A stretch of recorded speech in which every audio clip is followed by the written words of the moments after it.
fear. And, you know, Donna had more than one of those, but she's here to tell us how it changed her life, how she's grown, and how her heart has grown through it. So please welcome Donna Marino.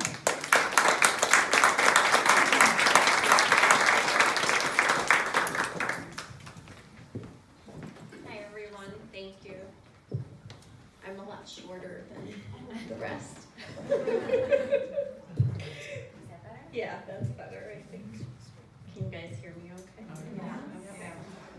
Should I start this? Did I not start? Just that. All right. Okay, thank you all for being here. September 10th, 2001 was a normal evening. It was a Monday night. I was home with my husband. We were both grad students in the DC area, and we were just about to sit down to watch a movie. And the phone rang, and I let it go to the answering machine. You guys remember those, right? What I miss about the answering machine still is that you could hear the person's voice and then decide if they were worth picking up for. Well, I heard my father's voice, and I loved my father's voice. It was all deep and gruff and grumbly, and he had been away on vacation, and so I was eager to talk to him. So even though we just sat down to watch this movie, I picked up. And I talked to him, and we talked about he was going to come to visit next month. I was going to have my graduation ceremony for my master's on my way to my doctorate. And it was a great conversation. And I had no idea it was going to be the last one I would ever have with him. The next day would be September 11th, 2001. And it would be the day my life changed forever. And really all of yours too. I woke up early that morning, and my husband and I drove into the city, I to go to grad school and him to go to work. And I got there really early because I was TAing a class. So I didn't see any of the coverage. And about halfway through the class, we had a break. It was a 3-hour class, and all the students started talking. And, you know, I heard mumblings and things like that. And I heard something about a plane and something about the towers, but I don't know if you remember, but at that time, there were a lot of celebrities that thought they were pilots and had to emergency land their planes. And I just assumed it was just a little plane, and these towers were so huge. So when I heard, I just said, oh, my dad works in those buildings.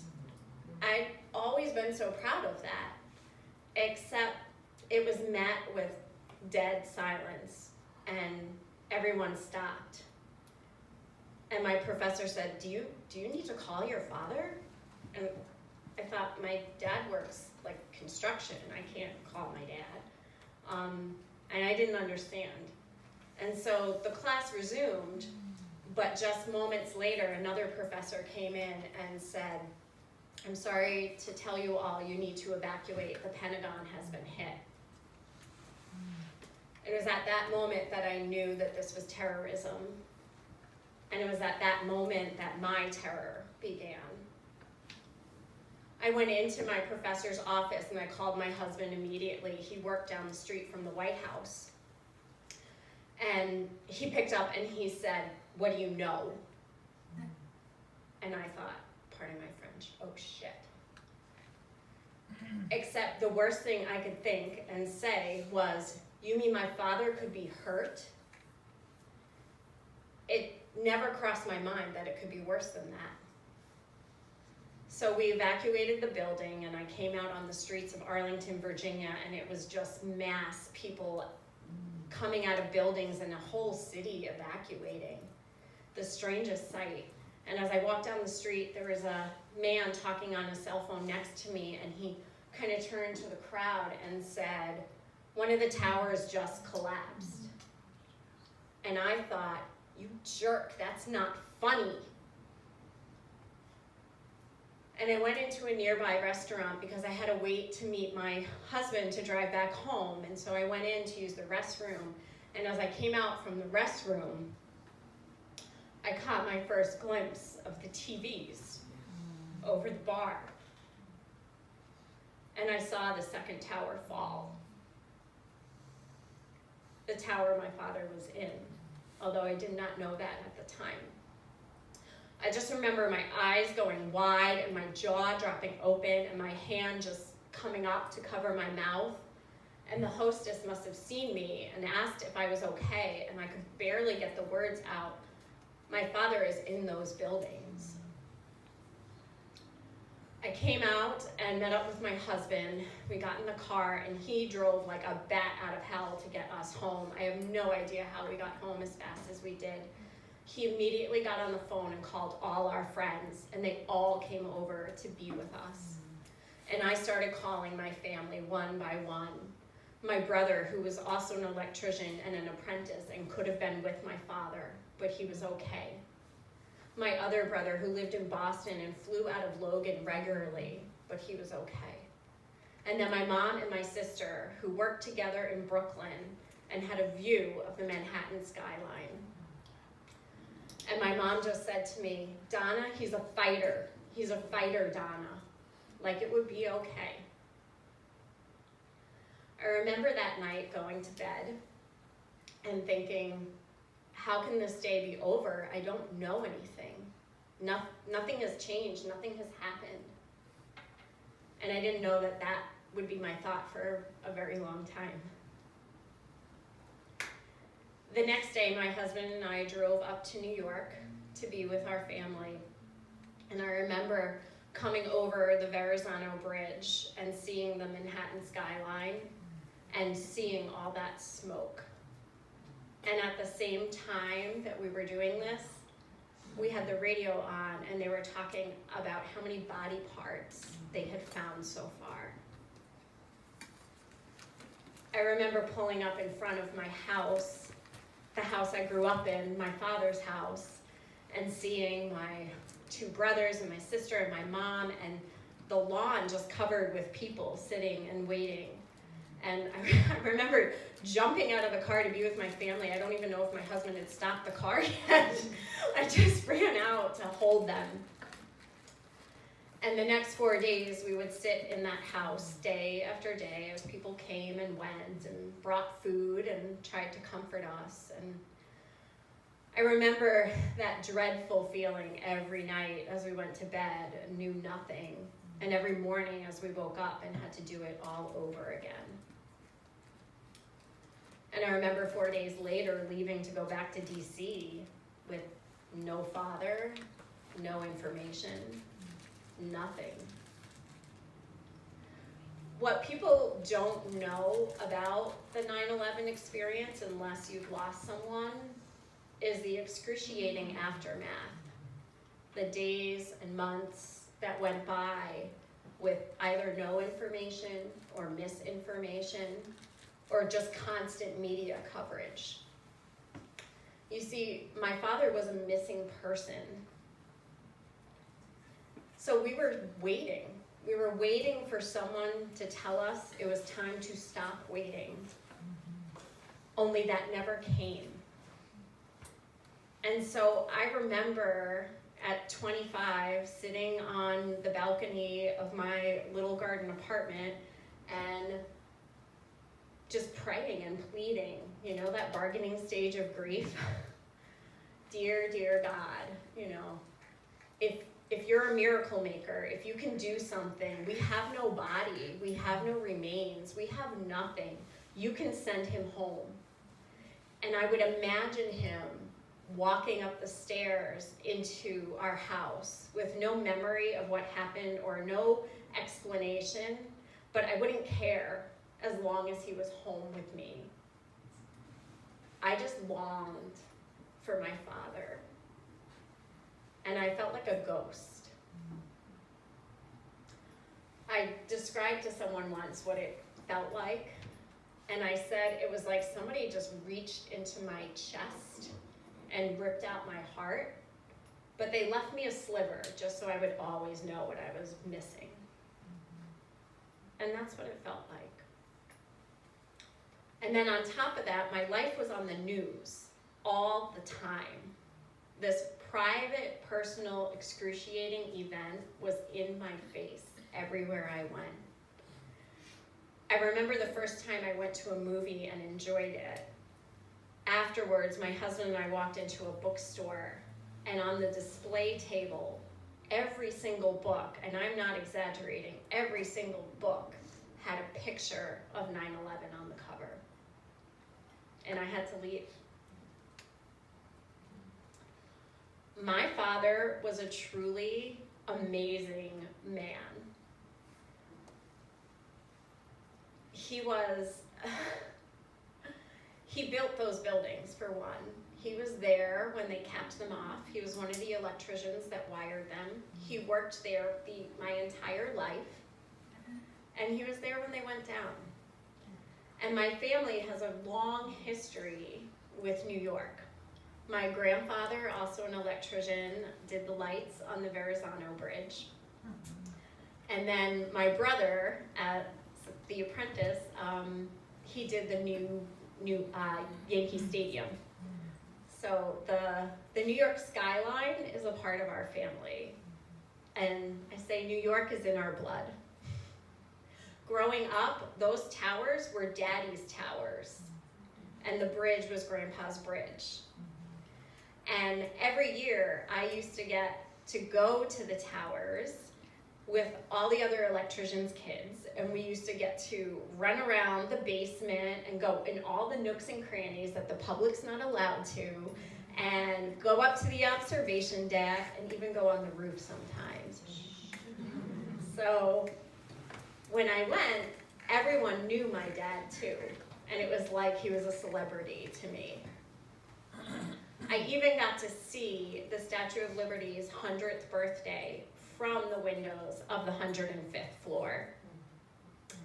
The same floor that my dad would last be on at Cantor Fitzgerald.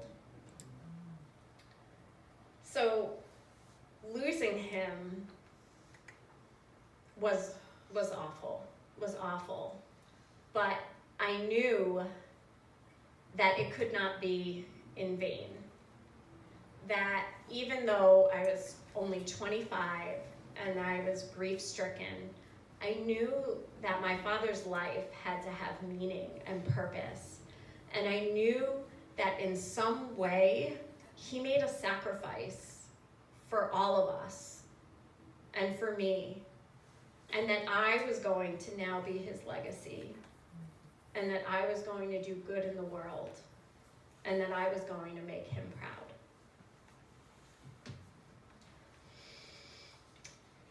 Sorry.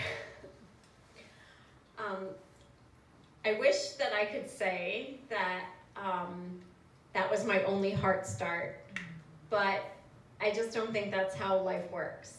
And I think especially for healers, we often get more than our fair share, but I think it's what helps us be the healers that we are. And so since then, I've had my fair share of heart starts from, postpartum depression, almost going blind in one eye after the birth of my second daughter, and saying goodbye to my first marriage. But most recently, my heart start came in October of 2017, when my younger sister chose to take her own life 2 weeks after her 40th birthday. So you see, it's not that my life has been easy, far from it. But I think that's the point. Every day I get to make a choice. Every day I get to choose whether I want to be a victim or a survivor. I get to choose whether I want to be a part of the darkness or the light. I can choose to be angry and resentful and sad and hurtful, or I can choose to savor every single moment with the people that I love. I can choose meaning or purpose, or I can choose to lay down and just let it take me. And so I choose meaning. When I lost my sister, she was my best friend. It was a real wake-up call for me. I thought, how am I living my life? And I kept hearing this quote in my head: how you live your days is how you live your life. And I realized that I was in this good, high-paying job, doing a lot of managerial work, and I had status and pay, but I was really unfulfilled, and I was really unhappy, and I was not present to my family when I was with them because I just had so much work swirling in my head. And so losing my sister was a call to me to course correct and to fulfill my life's purpose.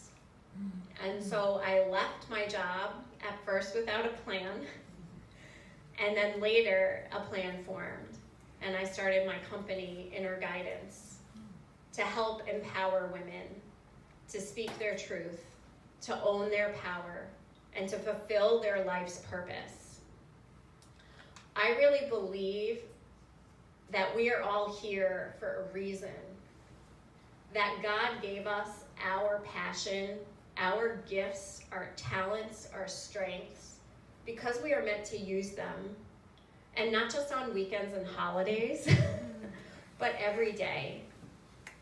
And so it's now my mission to empower women to own their power, to step out of their fear, and to step into their greatness.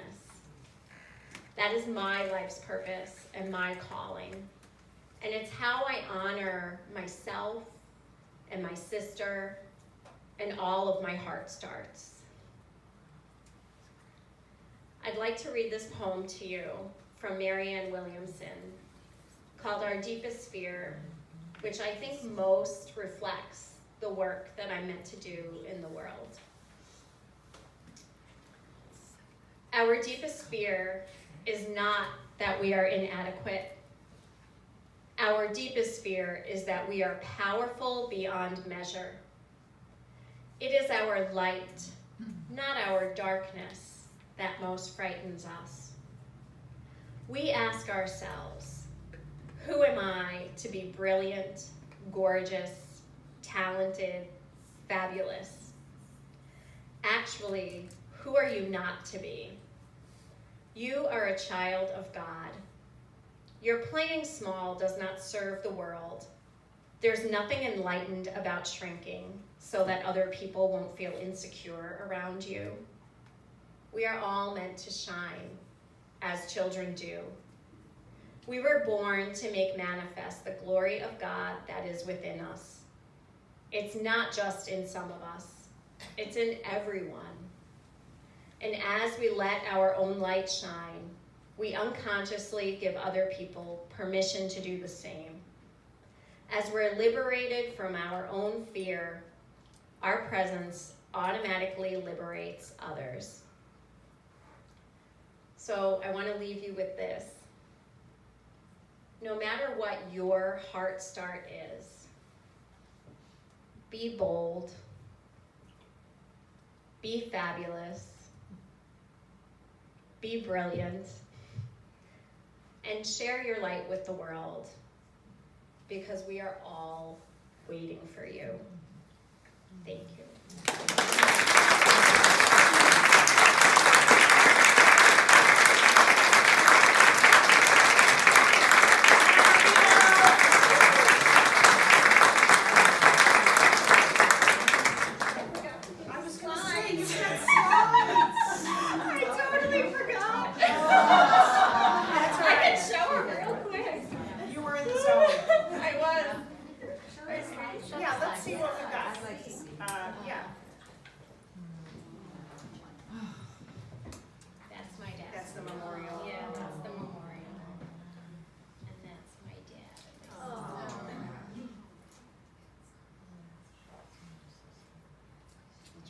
Yeah, that's my sister.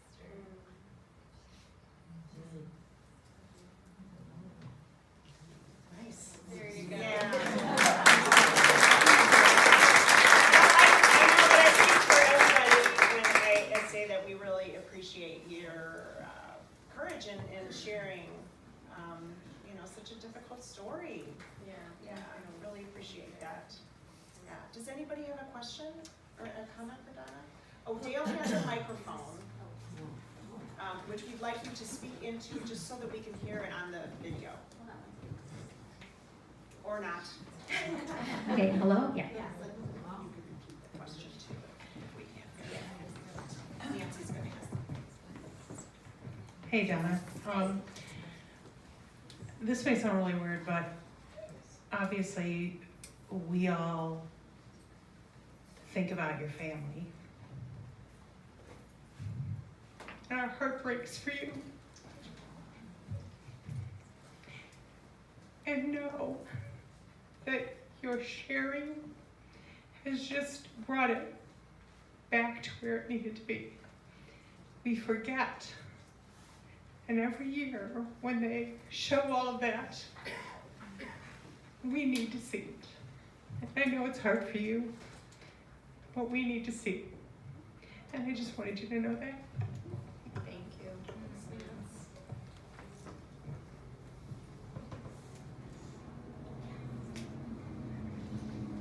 Anyone else?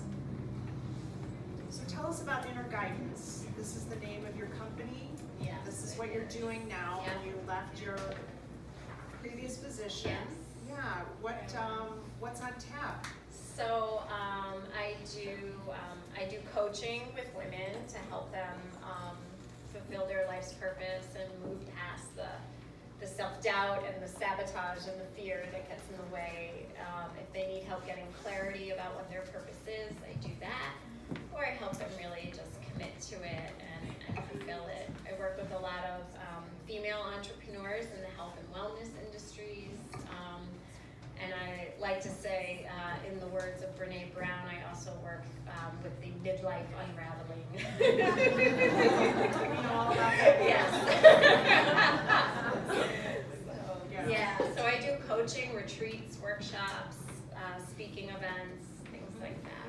Yeah. Do you have a retreat coming up? Did I see that? I do. I have a retreat coming up the first weekend in April. That's going to be in Michigan for 3 days, and it's going to be fabulous. We're going to be covering health, wealth, joy, and relationships, and really helping you move past the blocks to achieve what you want in those areas. Great. Yeah. Good. Yeah.